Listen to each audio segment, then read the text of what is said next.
Friday. Welcome back once again. Another edition of Inside the Headset. Game 2 is quickly upon us. I'm on the campus of Riverdale High School. I got with me the head coach of the Riverdale Warriors, head coach Will Kriesky. How you doing today, Coach? Good, doing good. Well, Friday night we came over. What an electric atmosphere. Field looks wonderful. Scoreboard. Everything was unbelievable here at Riverdale High School.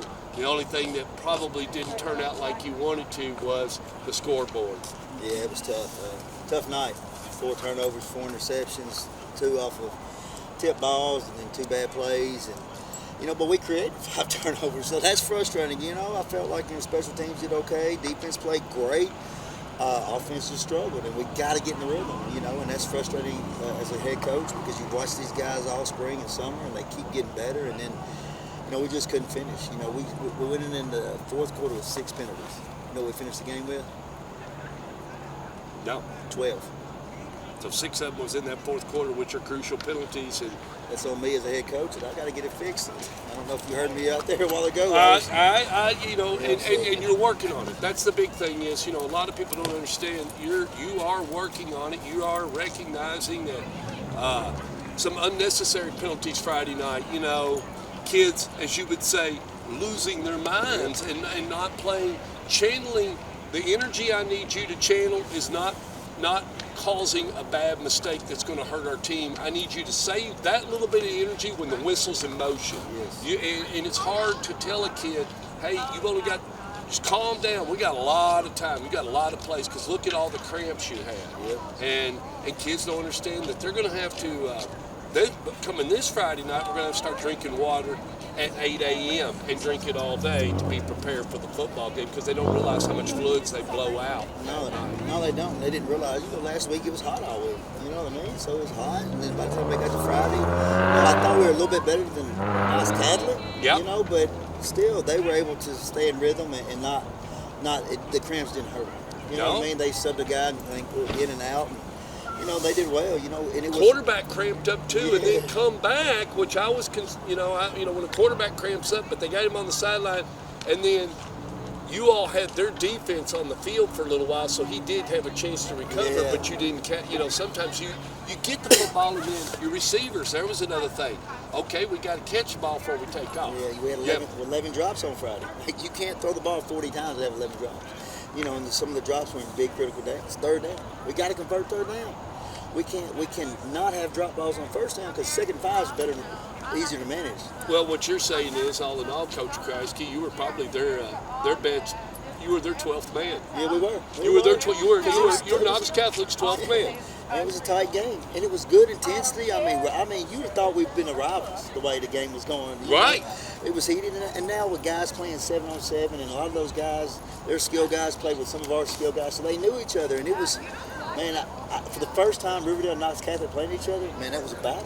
It was a battle. You're going to look forward to going over there next year yes. and getting your team ready and go to Phillips' place. Yeah. And I told my kids, Coach Ed Owens coached here for many years in Rutherford County, and he knows what Rutherford County's about, and he's going to have his team ready. And sure enough. Oh, Phillip will get them. He'll get them drinking. He'll tell them stories. He'll get them all riled up. And Anthony mentioned that. Anthony said, in these games like this, Phillip will really dig down deep and tell you one good one, and those kids, it was the same way when he was at Blackman. They do what Phillip asked him to do. Yes. He is a coach, and as a coach, he expects his players to follow him. And when they were at Blackman, they would have died for him. There was no question. He had some really tough football squads when he was at Blackman, and that's smart. Yeah, he took Blackman the farthest they have ever been. Yeah. So Juwan Jennings, we went to the 4th round that one year. And did a great job. And I try to, kids sometimes don't believe it. I tell them, this guy's a great coach.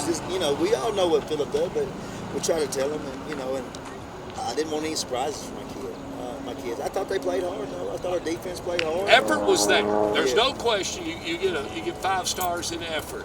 You said it best.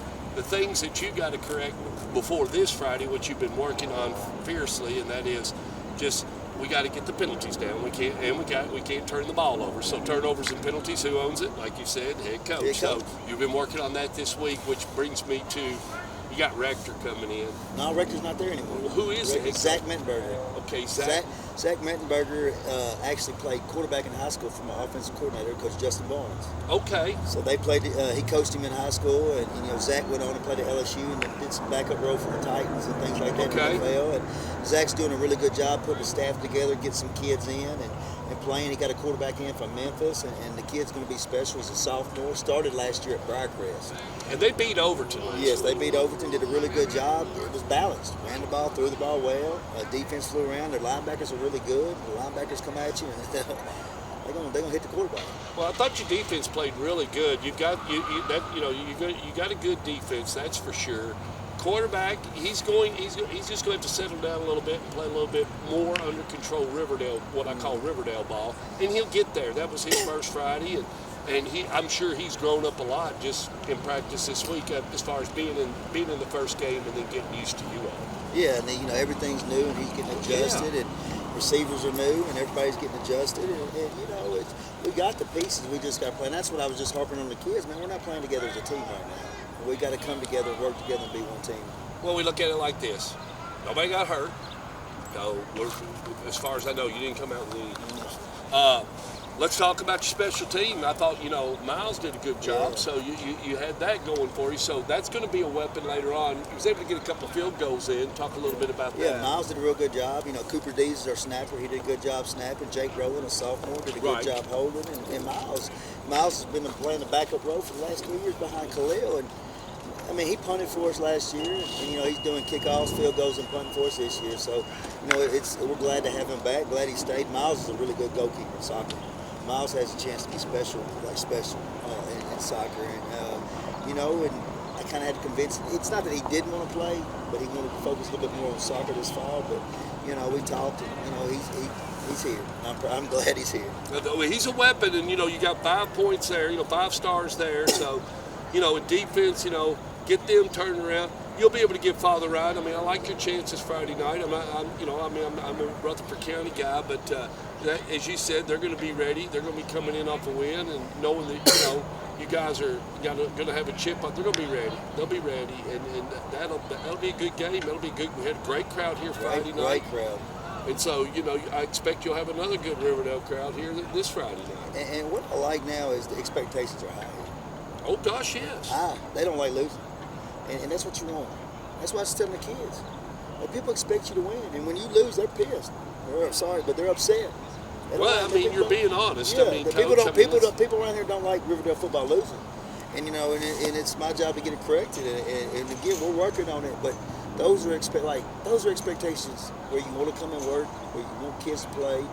Because this county, produces really good football. And every week, you got to be ready to play football. And you can't do dumb stuff on the field or it's going to cost you. Well, and here's the thing that, everybody's fighting for. You're fighting for, to maintain your region, and then you're fighting for a home game. Mm-hmm. The bottom line is, come November, we want to play on this field in November. That's where we want to be. We want to be on this field on Friday night in November. That's the most important time, because maintaining the home field advantage as long as you can through the playoffs. Because no matter what, round 4, you're going east. Somewhere to the east, you're headed east. Well, now that the playoffs change, you could be seeing Oakland. Now that the playoffs change, if 1 and 2, whoever's finished number 2. Could possibly not see if they win out. If the number 2 seed wins out, they wouldn't see Oakland until round 4. But they would see Maryville in round 3. Oh, they're changing it a little bit. So there is a chance. Yes. There is a chance. Yes. Now, if you finish 3 or 4, you could possibly see Oakland in round 3. Okay. So it will be a little bit different, and that'll be a little bit confusing probably for some people to catch on to what who's really who in the standings, and then as it draws closer. Of course, I'm sure the other media, they'll get that all worked out, TSSAA. But other than that, you ready for Friday? Ready to get back? I'm ready. We hate this taste in our mouth. Ready to get it out, and the kids, and just ready to play again. Yeah, I think. It almost sounded like. Just listening to you now and everything, probably Saturday, after Friday, you were ready to go to work and try to get things fixed. Not Saturday morning. Right now, at 10 o'clock at night, you were thinking, okay, what's the easiest things we can fix real fast? Well, we can stop the unsportsmanlike. That's Exactly. that, so let's get that done. And other than that, though, you got some talent. You see it. And it's definitely, as long as it has forward progression, you're definitely going to have a very competitive football team come the latter part of the season. They just got us to hold together, be healthy, and get better every week. Yes, nice to go. Get better every week. There's 9 games left. Long, really good football teams. We got a long ways to go. All righty. All righty, everybody. Friday night, right here at Tomahawk Stadium. It'll be the Father Ryan coming in, take on the Riverdale Warriors. That kickoff's at 7 o'clock. Y'all be here.